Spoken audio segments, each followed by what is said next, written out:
नहमदुहु व नुसल्ली अला रसूलिहिल करीम अम्मा बाद। 5 नमाजें, 5 सूरतें और 5 बड़े बड़े फ़ायदे।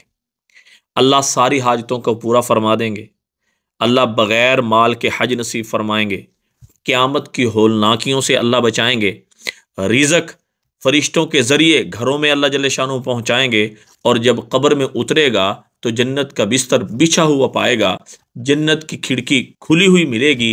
फरिश्ते सलामुन अलैकुम तिब्तुम फदखुलूहा खालिदीन सलाम पेश करते होंगे। कब्र के 3 सवालों के जवाब आसानी से दे देगा। 1, फजर की नमाज के बाद सूरह यासीन का एहतिमाम करना है। मेरे नबी ने फरमाया कुज़ियत हवाइजुहू, आपकी अगर 1 लाख भी हाजतें होंगी अल्लाह पाक पूरी फरमा देंगे।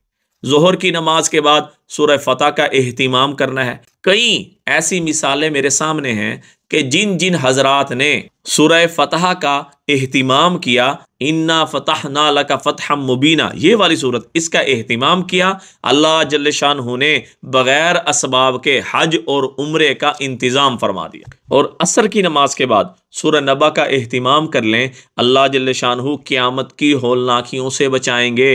कब्र से जिस तरह ही निकलेगा, अल्लाह जल्ले शानहू की तरफ से जन्नत से सवारी मौजूद होगी, उस पर बैठेगा और मैदान महशर में पहुंचेगा।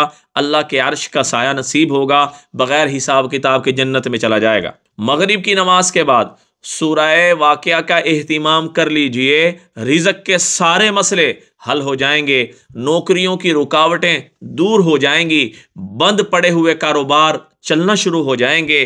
अल्लाह जल्ले शानहू की तरफ से रिज़्क़ का इंतज़ाम हो जाएगा। और इशा की नमाज के बाद सूरह मुल्क का एहतिमाम कर लीजिए। क्या होगा जब आप मरेंगे, कब्र में जाएंगे, कब्र आपके लिए ऐसे साबित होगी जैसे माँ की गोद, ऐसे साबित होगी जैसे आप रूई के बिस्तर पर पड़े हुए हैं, और आपका क़यामत तक का जो अरसा है वो ऐसे गुजर जाएगा जैसे फजर की 2 सुन्नतों का वक़्त होता है।